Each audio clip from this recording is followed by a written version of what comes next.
Pupil mata Fei Qing menyempit tajam, benar-benar ketakutan.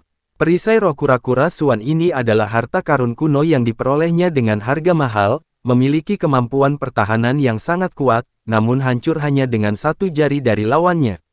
Sebelum dia sempat mengaktifkan baju Zira Es atau cara lain apapun, jari Chen Ping, yang dipenuhi kekuatan kekacauan, telah menghantam baju Zira Es Suan Yin di dadanya dengan kekuatan yang tak terbendung.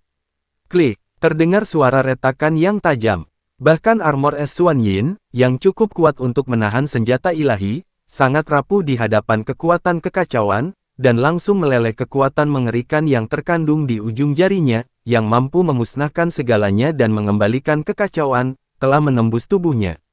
Dengan baik, Fei Qing mengerang, merasakan kekuatan yang tak terlukiskan, dingin, mematikan, dan menghancurkan menyerbu tubuhnya. Kemanapun ia pergi, meridian membeku, kekuatan magis lenyap, dan bahkan jiwa pun merasakan sakit yang menyengat dan perasaan tenggelam. Kekuatan sihir Yin-nya yang mendalam, yang telah kembangkan selama ratusan tahun, lenyap dengan cepat di hadapan kekuatan ini, seperti salju yang bertemu air mendidih. Hentikan dia, Fei Qing meraung dan dengan putus asa mengerahkan sisa kekuatan sihirnya untuk segera mundur. Pada saat yang sama, sebuah jimat giok merah tua keluar dari lengan bajunya, yang hendak ia remukkan. Itu adalah jimat penyelamat nyawa yang telah ia minta dengan sangat mendesak dari Yu Wuji untuk meminta bantuan. Namun, kedua penjaga itu kini berada dalam masalah yang lebih besar.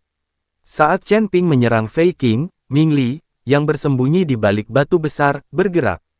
Dia tidak menampakkan wujudnya, tetapi tiba-tiba mengeluarkan dua benang jiwa dunia bawah yang tipis, hampir tak terlihat dan tak berwujud dari bayangan batu besar itu. Benang-benang jiwa ini bukanlah serangan fisik, melainkan menargetkan langsung jiwa, sehingga menjadikannya sangat ganas. Kedua penjaga itu berusaha sekuat tenaga untuk mengatasi tekanan dari Chen Ping dan perlambatan yang disebabkan oleh formasi tersebut, tetapi mereka tidak pernah menyangka bahwa ada serangan aneh yang tersembunyi di balik bayangan.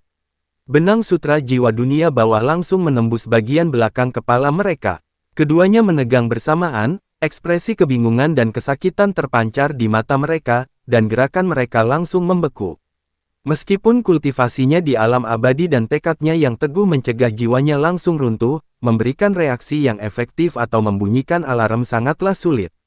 Chen Ping sama sekali tidak memberi Fei Qing kesempatan untuk menghancurkan jimat giok itu.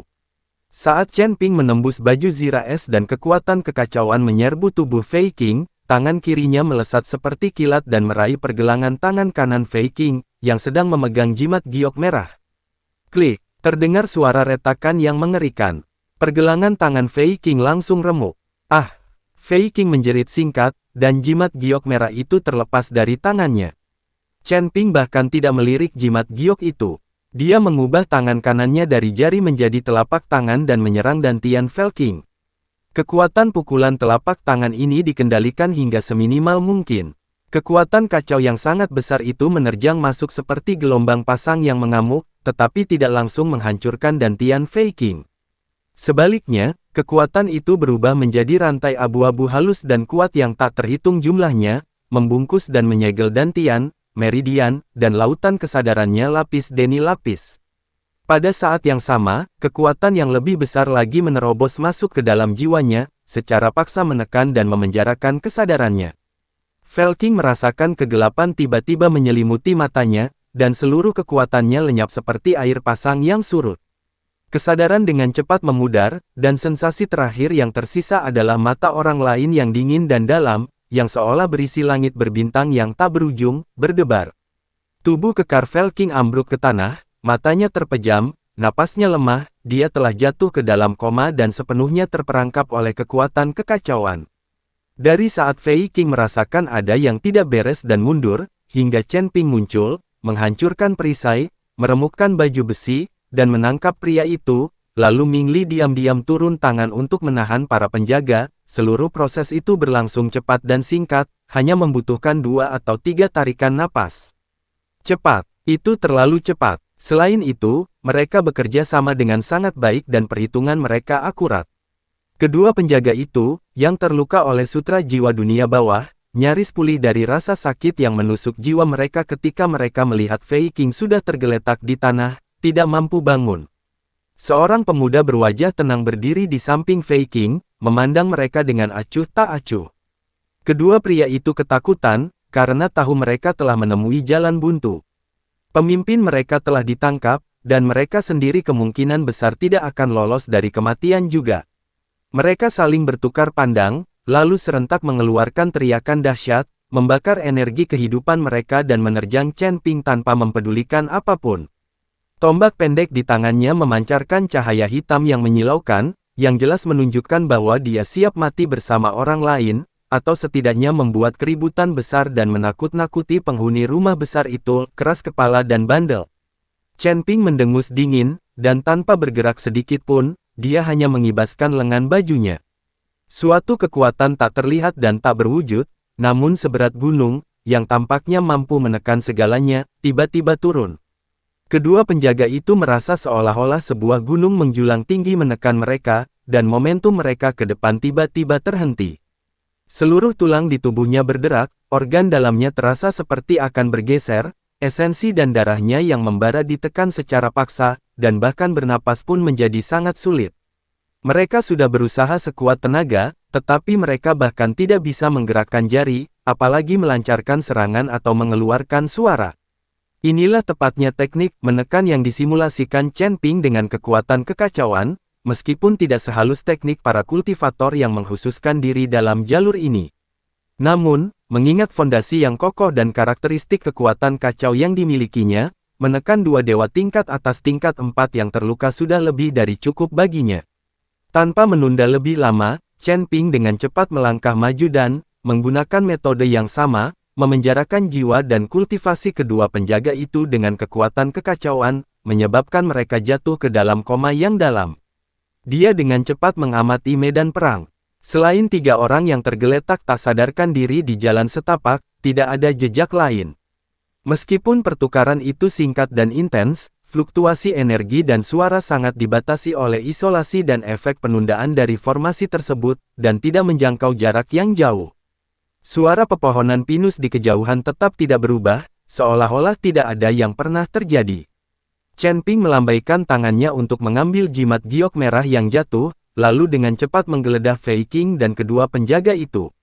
Singkirkan kantong penyimpanan, liontin giok pribadi, dan barang-barang lain yang mungkin membawa tanda pelacakan atau identifikasi, terutama beberapa barang di tubuh Fei Qing yang jelas merupakan dokumen identifikasi dan artefak komunikasi. Ming Li, bawa kedua penjaga ini dan kita akan kembali melalui jalan yang sama dan mundur dengan cepat. Chen Ping mengangkat Fei Qing yang tak sadarkan diri dengan satu tangan dan memberi instruksi kepada Ming Li, yang telah menampakkan diri. Ya, tanpa mengucapkan sepatah kata pun, Ming Li mengangkat kedua penjaga yang tak sadarkan diri itu, satu di masing-masing tangannya. Chen Ping memeriksa sekelilingnya lagi untuk memastikan tidak ada jejak yang terlihat, terutama sisa-sisa susunan sementara yang telah ia buat, yang telah sepenuhnya ia hapus dengan kekuatan kekacauan. Kemudian, sama seperti saat mereka datang, keduanya menyatu dengan bayangan dan dengan cepat mundur menyusuri jalan yang telah mereka lalui menuju pintu masuk gua tersembunyi di taman yang terbengkalai. Perjalanan pulang bahkan lebih melelahkan. Lagi pula, kehadiran 3 orang dewasa bersama mereka pasti akan memengaruhi pergerakan mereka, dan mereka harus ekstra hati-hati untuk menghindari patroli yang mungkin dilakukan.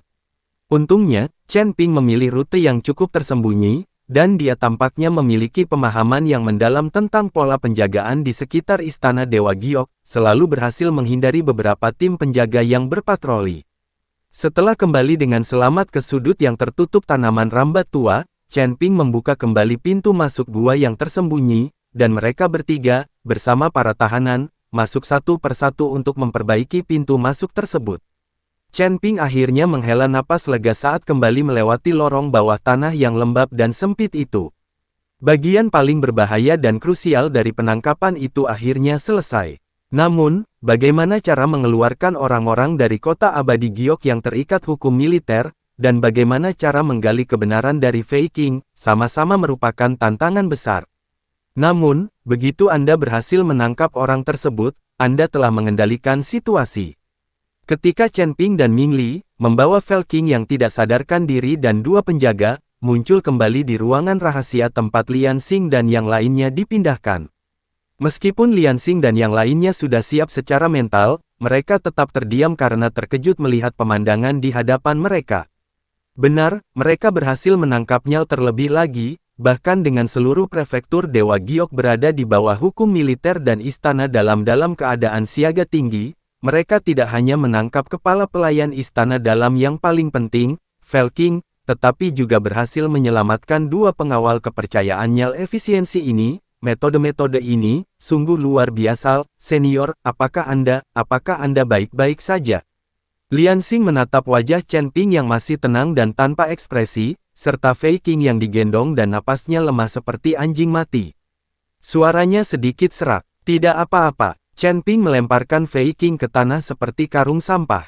Cari ruangan yang paling terpencil, kedap suara, dan terisolasi, bangunkan dia. Aku punya pertanyaan untuknya. Kedua penjaga ini, dia melirik kedua orang yang telah dilempar Ming Li ke pojok, mengunci mereka terlebih dahulu mungkin ada gunanya. Ya, di bawah tanah paling dalam terdapat ruang interogasi yang dibuat khusus, yang awalnya digunakan untuk menahan dan menginterogasi tahanan penting. Ruangan ini dilengkapi sepenuhnya dengan berbagai perangkat dan benar-benar terisolasi. Saudara Macan Tutul berkata cepat, matanya dipenuhi kekaguman, dan berinisiatif melangkah maju, lalu bersama dengan monyet, membawa Felking ke tanah. Lian Xing menarik napas dalam-dalam, memaksa dirinya untuk tenang, dan mulai mengarahkan bawahannya untuk menangani akibatnya. Segera aktifkan sistem penyembunyian tingkat tertinggi di rumah persembunyian. Tidak seorang pun diizinkan keluar. Leopard, periksa perimeter luar dan pastikan tidak ada yang membuntuti. Monyet, bekerja samalah dengan senior Ming Li dan tangani kedua orang ini. Dia menunjuk kedua penjaga yang tidak sadarkan diri. Tak lama kemudian, semua orang sibuk dengan tugas masing-masing. Rumah persembunyian yang tampak biasa ini sebenarnya seperti mesin canggih yang kini beroperasi secara efisien. Chen Ping kemudian langsung menuju ruang interogasi bawah tanah. Dia tahu bahwa mendapatkan kebenaran dari Fei Qing mungkin tidak akan semudah menangkapnya. Ketakutan rubah tua ini terhadap Yu Wuji dan ras ilahi kemungkinan jauh melebihi ketakutannya akan kematian. Namun bagaimanapun juga, kebenaran tentang kematian tragis Musa dan istrinya harus diungkapkan. Fei Qing adalah kunci untuk membuka pintu kegelapan ini. Di ruang interogasi yang remang-remang dan dingin, dipenuhi berbagai rune pembatas, Felking diikat erat ke kursi logam dingin dengan rantai penekan roh khusus. Rantai-rantai itu berkilauan dengan cahaya gelap, tidak hanya menenjarakan kekuatan magis tetapi juga terus-menerus menghasilkan rasa sakit samar yang mengikis jiwa, membuat seseorang terus terjaga namun sangat lemah. Chen Ping duduk di kursi kayu biasa di hadapannya, sementara Ming Li berdiri di belakangnya seperti patung.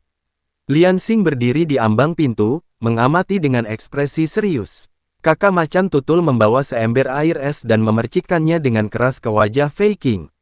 Batuk-batuk, Fei Qing bergidik dan perlahan terbangun. Rasa sakit akibat air es yang bercampur dengan rantai yang mengikis jiwanya seketika membangunkannya sepenuhnya dari koma. Dia berusaha mengangkat kepalanya, dan hal pertama yang menarik perhatiannya adalah mata Chen Ping yang dalam dan tenang, yang seolah mampu menembus semua ilusi. Hati Felking langsung hancur seketika. Dia mengenali mata itu milik pemuda menakutkan yang muncul seperti hantu di jalan pinus pendengar, yang telah menerobos semua pertahanannya dengan cara yang luar biasa dan menangkapnya hidup-hidup. Siapakah kamu? Suara Felking serak dan kering, mengandung kelemahan dan ketakutan yang tak tersembunyikan, lah mencoba mengalirkan kekuatan magisnya, tetapi mendapati bahwa dantiannya seolah-olah telah dilumuri besi cair, dan meridiannya seolah-olah terikat oleh rantai besi, lah tidak dapat mengerahkan sedikit pun kekuatan, dan bahkan kesadaran ilahinya pun tertekan di dalam lautan kesadarannya dan tidak dapat dilepaskan. Perasaan tak berdaya dan direduksi menjadi seperti domba yang akan disembelih ini membuat kepala pelayan, yang terbiasa memiliki kekuasaan atas hidup dan mati, diliputi kepanikan dan penghinaan yang luar biasa. Chen Ping tidak menjawab pertanyaannya, tetapi hanya menatapnya dengan tenang dan berbicara perlahan. Suaranya tidak keras, tetapi seolah membawa beban yang sangat besar, setiap kata menusuk hati Fei Qing, Musa, Liu Qingyin. Lereng jiwa yang jatuh. Kristal pemurnian jiwa, Jiaksu 73. Pupil mata Fei Qing tiba-tiba menyempit, dan wajahnya langsung pucat pasil meskipun ia berusaha sekuat tenaga untuk mengendalikan diri. Rasa takut dan rasa bersalah yang mendalam dan sesaat itu tidak luput dari pandangan Chen Ping dan Lian Xing. Sungguh, dia tahu terlebih lagi, dampak dan kejutan dari kejadian ini padanya jauh melebihi ekspektasinya.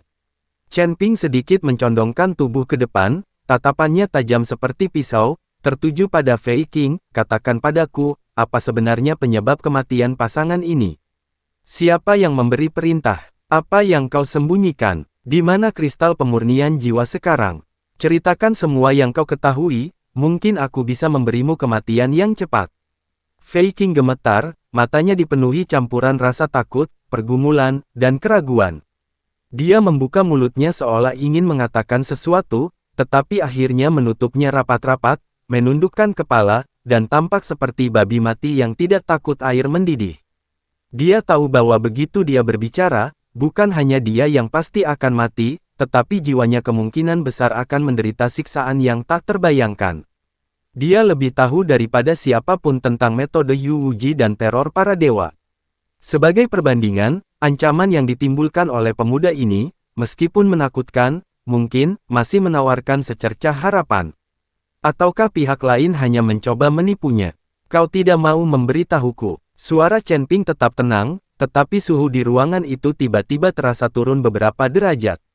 Dia berdiri, berjalan ke arah Fei Qing, mengulurkan jari telunjuk kanannya, dan seberkas cahaya abu-abu yang kacau bersinar dari ujung jarinya, seperti satu-satunya sumber cahaya dalam kegelapan, namun memancarkan aura yang membuat jiwa seseorang bergetar. Seharusnya kau merasakan kekuatan itu merasuki tubuhmu. Suara Chen Ping terdengar seperti berasal dari neraka terdalam, itu dapat dengan mudah menghancurkan tubuh fisikmu, dan juga secara bertahap dapat mengikis jiwamu, membuatmu menderita siksaan yang jutaan kali lebih menyakitkan daripada ekstraksi jiwamu oleh kristal pemurnian jiwa, dan prosesnya akan sangat lambat. Tubuh Fei Qing bergetar tak terkendali. Dia dapat dengan jelas merasakan kekuatan dingin dan tak bernyawa di dalam dirinya, seperti lintah yang dapat melahap segalanya kapan saja. Pihak lawan tidak berbohong, kekuatan ini sungguh menakutkan. Terima kasih yang sudah setia dengan channel kami.